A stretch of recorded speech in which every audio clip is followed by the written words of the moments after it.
Terima kasih pemirsa, masih bersama kami Damai Nusaku, dan dalam segmentasi berikut ini Ustadz Abdul Somad akan menjelaskan kepada kita bahwa ternyata ketika kita menuju Allah bukanlah perkara mudah.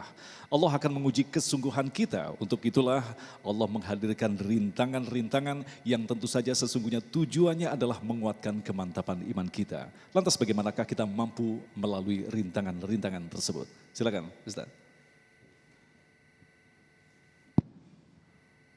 Bismillahirrahmanirrahim. Assalamualaikum warahmatullahi wabarakatuh.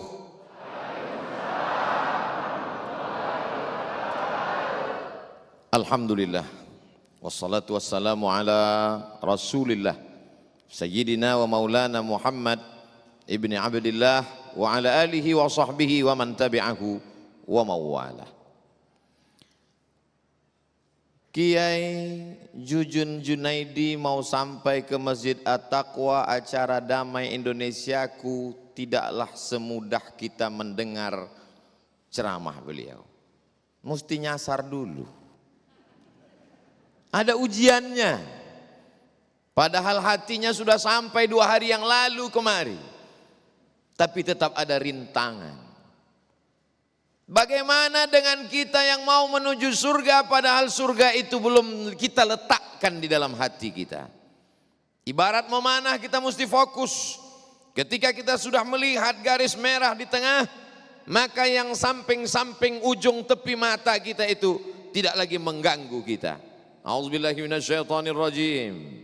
Ahasiban nasu an yutraku an yaqulu amanna.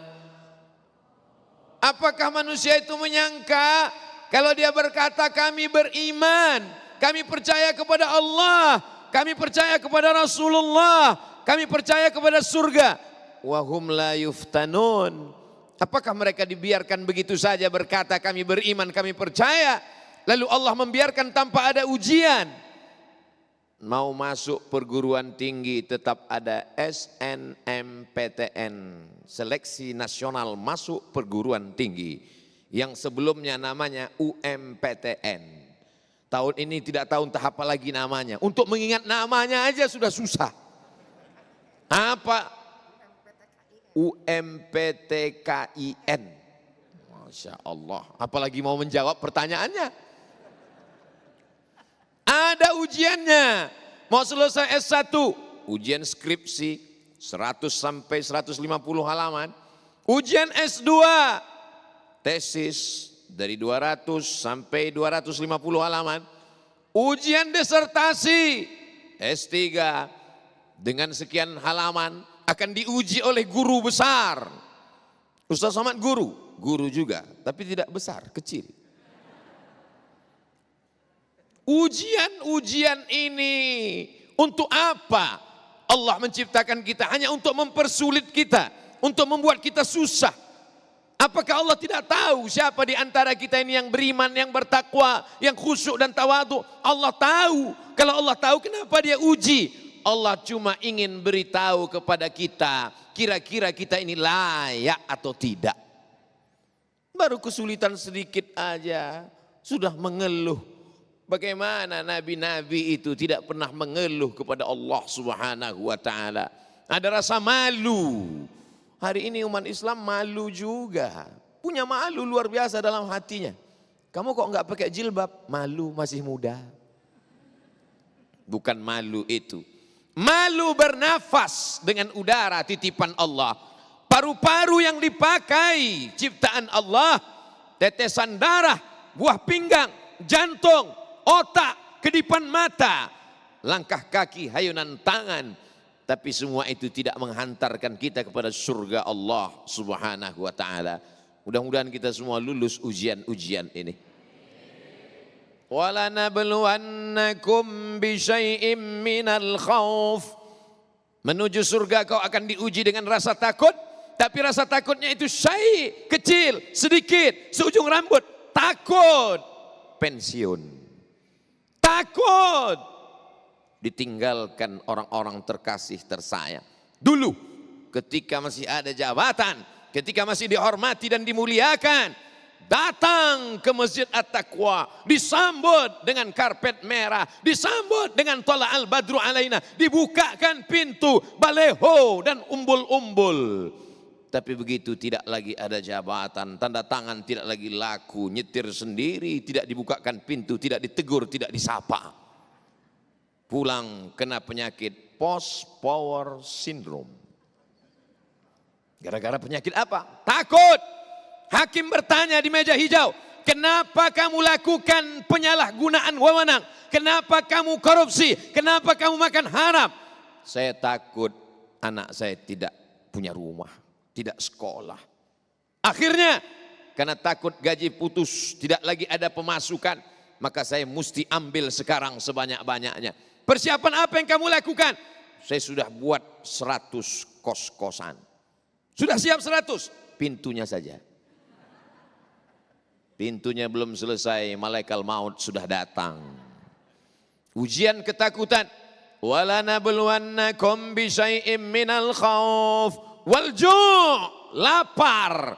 Hari ini kita melihat orang kelaparan, kehausan, jauh di sana di Afrika, bukan di kampung-kampung kita, akibat dari krisis berkepanjangan bernama COVID-19. Kita doakan supaya dia pulang kampung secepat-cepatnya.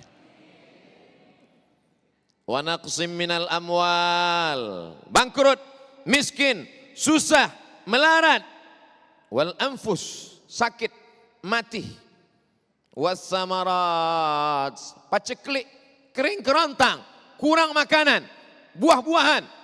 Wa basyiris sabirin, berikan kabar gembira kepada orang-orang yang sabar. Am hasibtum an tadkhulul jannah, apakah kamu sangka kamu akan masuk surga? Walamma ya'lamillahu alladhina jahadu minkum, Allah ingin menguji siapa di antara kamu yang bermujahadah melawan rintangan-rintangan ini. Tapi jangan sangka Islam ini agama yang sulit, ribet, jelimet, susah, payah. Ustaz, apa ada jaminan masuk surga? Insya Allah Mas Agung masuk surga. Kiai Jujun masuk surga. Kalau sudah mereka masuk surga, tentu saya diajak.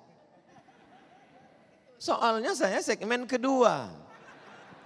Nanti kami akan bertemu di sana. Bersahabat di dunia, bertetangga di surga. Begitu video hari ini diupload di YouTube, langsung komen di bawah, emang ente masuk surga? Emang yakin masuk surga? Man qala la ilaha illallah Muhammadur Rasulullah dakhalal jannah. Siapa yang mengatakan tiada Tuhan selain Allah, Muhammad sallallahu alaihi wasallam rasul utusan Allah, maka dia pasti masuk surga. Siapa orang Islam yang ragu masuk surga, berarti dia mendustakan Nabi Muhammad sallallahu alaihi wasallam. Saya melihat di depan saya adalah calon-calon penghuni surga. Dalam kurung, lulus syarat dan ketentuan berlaku. Baik, terima kasih Ustaz Abdul Somad. Silakan kembali untuk duduk, dan pemirsa yang dirahmati Allah, sebuah pelajaran penting bagi kita dari apa yang telah disampaikan tadi. Betapa sesungguhnya kalau kita pikirkan dalam-dalam, tidak ada kebahagiaan sejati di dunia ini. Dan tentu saja dunia ini adalah tempat ujian. Ujian akan datang silih berganti, dan orang yang paling selamat adalah orang yang setiap saat selalu bersama Allah. Insya Allah dalam segmentasi selanjutnya nanti kita akan lebarkan untuk berdiskusi tentang tema segala sesuatu adalah menuju Allah, dengan menjawab pertanyaan-pertanyaan yang telah Anda kirimkan melalui Instagram ataupun dari masjid yang kita cintai ini. Tentunya selepas pesan-pesan berikut ini. Damai Indonesiaku.